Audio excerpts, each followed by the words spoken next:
2025 സാമ്പത്തികമായിട്ട് എങ്ങനെയായിരുന്നു എന്ന് വെച്ച് കഴിഞ്ഞാൽ, ഒരുപക്ഷെ സാമ്പത്തികമായിട്ട് വലിയ നേട്ടങ്ങൾ ഉണ്ടാക്കാൻ പറ്റിയിട്ടില്ലെങ്കിലും സാമ്പത്തികമായുള്ളൊരു സുരക്ഷിതത്വം അനുഭവിച്ച ഒരു സമയമായിരുന്നു. കാരണം എന്താ പറയുക, 2025 എനിക്ക് വ്യക്തമായിട്ടുള്ളൊരു ഐഡിയ ഉണ്ടായിരുന്നു.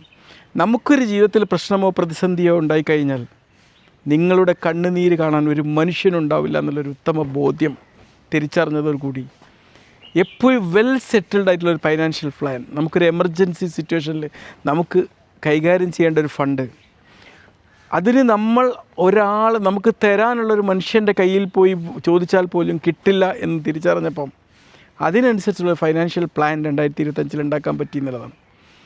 അതൊരു തിരിച്ചറിവാണ്, നമുക്കെപ്പോഴും ഉണ്ടാവേണ്ട ഒരു തിരിച്ചറിവാണ്. നമ്മളെ കയ്യിലേക്കൊരു ഫണ്ട് വന്നു കഴിഞ്ഞാൽ ഒരിക്കലും ആ ഫണ്ട് മുഴുവനായിട്ട് നമ്മളങ്ങോട്ട് ചിലവഴിക്കാൻ പാടില്ല. പലപ്പോഴും നമ്മളൊക്കെ അങ്ങനെയായിരുന്നു ചെയ്തുകൊണ്ടിരുന്നത്. അങ്ങനെ ചിലവഴിക്കരുത്. അതിൽ നിന്നൊരു പെർസെൻറ്റേജ് നാളത്തേക്ക്, ഒരു പെർസെൻറ്റേജ് ഇന്നത്തേക്ക്, ഒരു പെർസെൻറ്റേജ് ഫ്യൂച്ചറിലേക്ക് എന്നുള്ള രീതിയിൽ നമ്മൾ അതിനെ ശരിക്കും ഒരു കേക്ക് മുറിക്കുന്നത് പോലെ മുറിച്ചിട്ട് കൈകാര്യം ചെയ്യണമെന്ന് തിരിച്ചറിഞ്ഞതാണ്. അപ്പോൾ പിന്നെ നമ്മളിലേക്കൊരു ഫണ്ട് വന്നു കഴിഞ്ഞാൽ നമുക്കൊരു ധാരണ ഉണ്ട്, ഇതെല്ലാം സ്വരൂപിച്ച് വെക്കാൻ വേണ്ടിയുള്ളത്. തീർച്ചയായിട്ടും അല്ല. നമുക്ക് സാമ്പത്തികം എന്ന് പറഞ്ഞു കഴിഞ്ഞാൽ നമ്മുടെ ദൈനംദിന ജീവിതം മുന്നോട്ട് കൊണ്ടുപോകാൻ വേണ്ടി തന്നെയാണ്.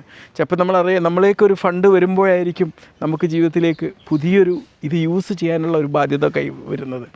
അതിനൊക്കെ അതേ രീതിയിൽ തന്നെ കൈകാര്യം ചെയ്യാൻ നമുക്ക് സാധ്യമാവണം എന്നുള്ളതാണ്. അതൊക്കെ ഈ 2025 എന്നെ പഠിപ്പിച്ച വലിയൊരു പാഠമാണ്. തീർച്ചയായിട്ടും പിന്നെ പഠിപ്പിച്ച ഏറ്റവും വലിയൊരു പാഠം എന്ന് പറഞ്ഞാൽ, നമുക്ക് പണം തരാനുള്ളൊരു വ്യക്തി, അല്ലെങ്കിൽ നമ്മൾ ഇൻവെസ്റ്റ് ചെയ്തിട്ട് നമുക്കതിൽ ലാഭം തരാനുള്ളൊരു വ്യക്തി നമ്മളെക്കുറിച്ച് ഒരു നിമിഷം പോലും ചിന്തിക്കുന്നുണ്ടാവില്ല എന്നുള്ള തിരിച്ചറിവ് നമുക്കുണ്ടാവണം. അവരെക്കൊണ്ട് നമ്മെ ചിന്തിപ്പിക്കാൻ വേണ്ടി അവരിലേക്ക് പണം തരൂ പണം തരൂ പണം തരൂ എന്നിങ്ങനെ പറഞ്ഞുകൊണ്ടിരിക്കേണ്ട സാഹചര്യം അവിടെ ഉണ്ട്. അത് നമ്മൾ ഷെഡ്യൂൾ ചെയ്യണം എന്നുള്ളതാണ്. നിങ്ങൾക്ക് തരാനുള്ള ഒരു ഫണ്ട്, നിങ്ങൾക്ക് അർഹമായൊരു ഫണ്ട് അത് തരണമെങ്കിലും നിങ്ങൾ ഒരുപാട് തവണ അവരെ ഡോറിൽ പോയി മുട്ടിയാൽ മാത്രമേ കിട്ടുള്ളൂ എന്നുള്ളതാണ്. പിന്നെ എമോഷൻ്റെ ട്രാപ്പിൽ നിങ്ങളുടെ ഫണ്ട് കൈകലാക്കാൻ വേണ്ടിയിട്ടുള്ള ഒരുപാട് ചതിക്കുഴികൾ ഇന്നുണ്ടാവും. അതും നമ്മൾ തിരിച്ചറിയേണ്ടതുണ്ട്. പലപ്പോഴും ഒരാളും നിങ്ങളെടുത്തു നിന്നൊരു പണം വാങ്ങണമെങ്കിൽ തീർച്ചയായിട്ടും നിങ്ങൾക്ക് മുമ്പിൽ ഒരു സ്റ്റോറി അവർ ഇട്ട് തരാതെ അവർ വരില്ല. അവരുടെ ദാരിദ്ര്യത്തിൻ്റെയും കഷ്ടപ്പാടിൻ്റെയും ഒക്കെ എന്തെങ്കിലും ഒരു ലെസൺസ് നിങ്ങളുടെ മുമ്പിൽ വെച്ചിട്ട് നിങ്ങളുടെ എമോഷണൽ ബ്രെയിനെ ഹൈജാക്ക് ചെയ്യാതെ നിങ്ങളെടുത്തുനിന്ന് പണം വാങ്ങിയെടുക്കാൻ പറ്റില്ല. അതിനൊക്കെ നോ പറയേണ്ടടുത്ത് നോ പറയാനുള്ളൊരു ശീലം 2025 മുമ്പ് ഒരുപാട് സാഹചര്യങ്ങൾ എനിക്കിത് പഠിപ്പിച്ചതാണ്. അത് കുറച്ചുകൂടി ദൃഢമാക്കിയത് കൊണ്ട് തന്നെ 2025 ഒരു മനുഷ്യനും എന്നെ പറ്റിക്കാത്തൊരു വർഷമാണെന്നുള്ളതാണ്. പറ്റിക്കാൻ പ്ലാൻ ചെയ്യുന്നവർക്ക് പോലും ഒരിത്തിരി ഭയത്തോടു കൂടി എന്നോട് സമീപിക്കുന്ന ഒരു സാഹചര്യം ഉണ്ടായി എന്നുള്ളതാണ്. കാരണം എന്താ, അവർക്കറിയാം നമ്മളതിനെക്കുറിച്ച് ചർച്ച ചെയ്യും, അതിനെക്കുറിച്ച് പോസ്റ്റ് ഇടും എന്നുള്ളതാണ്.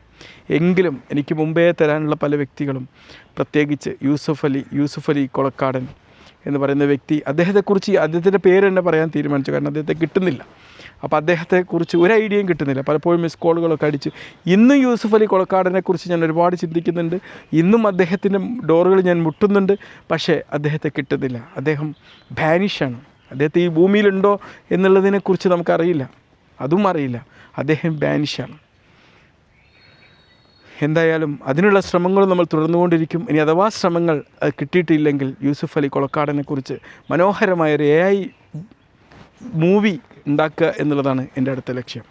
AI വെച്ചുകൊണ്ട് മൂവി ഉണ്ടാക്കുക. മനസ്സിലായില്ലേ? അതിന് വേണ്ടിയിട്ടെന്നല്ല, AIയിൽ നമ്മൾ അപ്ഡേറ്റ് ചെയ്യുമ്പം അത് നമ്മൾ ചെയ്യാമെന്നുള്ളത്. ഓക്കെ, 2025 നൽകിയ പാഠങ്ങൾ അടുത്ത വീഡിയോകളിൽ ഞാൻ വീണ്ടും പറയുന്നതാണ്. Okay, by.